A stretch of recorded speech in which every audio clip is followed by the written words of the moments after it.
그리고 이제 청소년인데요. 청소년은 저희가 초등학교까지만 하더라도, 그러니까 1학년짜리들은 거의 비슷비슷하게 1학년짜리고 3학년짜리가 거의 비슷비슷하게 3학년짜리인데, 중학생 들어가서부터는 빨리 성장하는 아이들과, 그러니까 천천히 성장하는 아이들 사이에 개인차가 워낙 큽니다.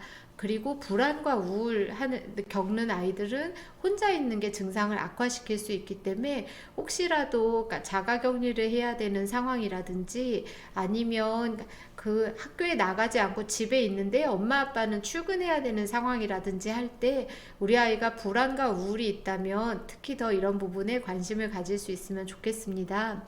그래서 이 나이 또래에도 흔한 증상은 신체 증상이에요. 그러니까 머리가 아프다고 흔히들 얘기를 하고요. 그리고 저희가 그러니까 밥 먹고 잠자는 사람의 제일 기본적인 기능들, 그러니까 아이들이 잠은 잘 자는지 밥은 잘 먹는지, 그래서 원래 잠을 잘 잤었는데 잠을 잘 못 잔다든가, 또 청소년기에는 잠의 이상이 더 많이 자는 식으로 나타나기가 쉽거든요. 식욕도 마찬가지인데요. 성인들은 스트레스 받으면 입맛이 떨어지지만, 아이들은 스트레스를 받는 걸 먹는 걸로 풀면서 체중도 증가하고 식욕도 늘어나는 경우도 많이 있습니다.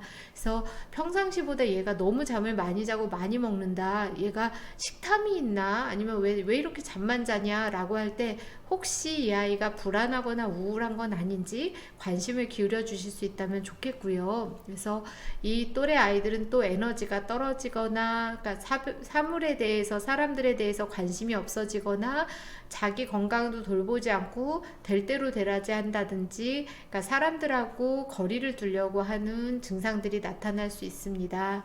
그리고 청소년기 같을 때에는 정신건강 어려움이 이제 드디어, 그러니까 초등학교 시절의 우울 불안보다 청소년기부터는 이런 여러 가지 어려움들이 확 나타나는 현상이기도 하거든요. 그래서 짜증이나 감정 기복으로 표현이 될 수 있는데, 청소년기부터는 자해나 자살 사고 등이 본격적으로 드러날 수 있기 때문에, 그러니까 우울하거나 힘들어 보일 때 아이들이 자해를 한 상처를 몸에 갖고 있지는 않은지, 죽고 싶은 생각이 있는 건 아닌지 확인을 해볼 필요가 있습니다. 그래서 청소년기 친구들에 대해서 일반적인 도움 방법은, 더 어린 나이에 친구들과 그렇게 많이 다르지 않아서 결국은 이해해 주는 거, 그러니까 너그럽게 받아주는 거, 안심시켜주는 것이 들어갑니다. 그리고 일상생활은 가능하면 규칙적으로 지속할 수 있게 해줘야 되겠는데요.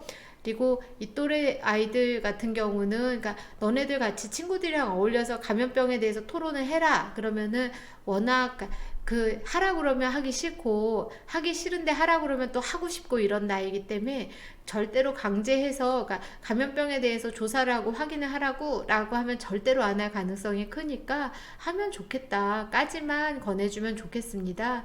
그리고 역시 나이 또래의 아이들은 친구들하고 연락을 닿고 있는 게 중요하기 때문에, 다양한 방식으로 친구들과 연락을 유지할 수 있게 돕고요.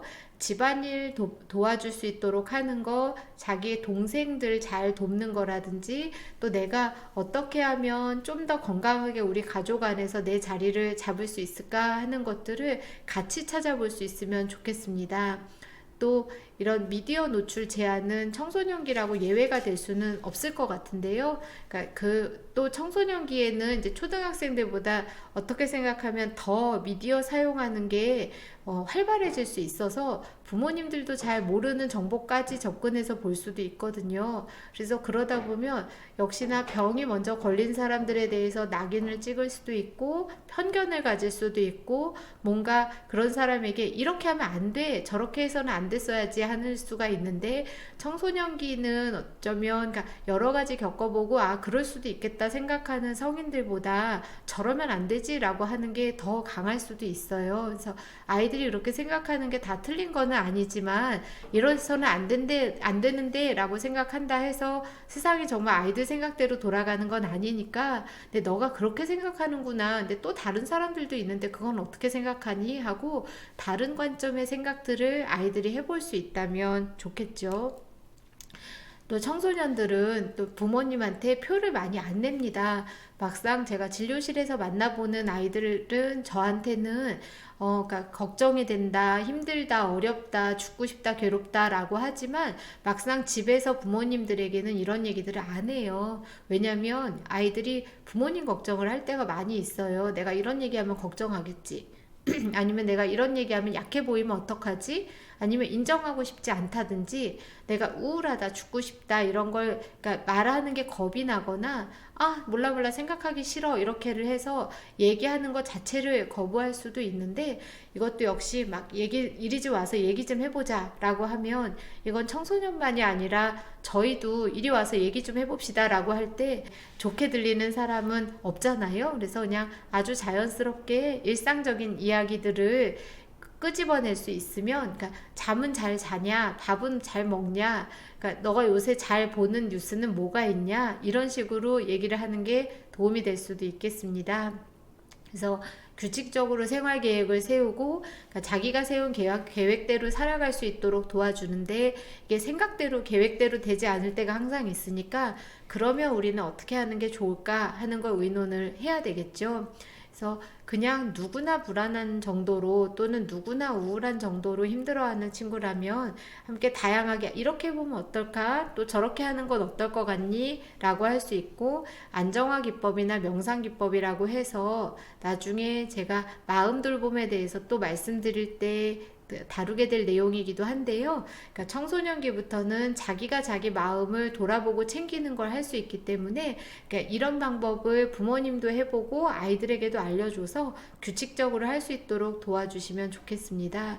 그리고 항상 저희가 결국 관심을 가져야 되는 거는 아이들이 그러니까 자해를 하거나 자살을 하거나 하는 거에 대해서 그래서 아이들이 계속 반복해서 그러니까 긴 소매 옷을 입는다던가 상처를 감추려고 하는 장면이 있거나 맨날 같은 자리에 반창고를 붙인다거나 이렇게를 하고 있다면 그러니까 아이가 어디가 아프니? 그러니까 너 요새 다쳤니? 여기가 왜 그러니? 하면서 그러니까 너 또 자해한 거야? 이게 아니라 그러니까 너 이게 어떻게 된 거였었니? 그러니까 야단치거나 너를 나무라는 게 아니니까 무슨 얘기인지 한번 같이 해볼 수 있으면 좋겠어 라고 하면서 관심 있게 얘기를 하고 지켜볼 수 있으면 좋겠고요.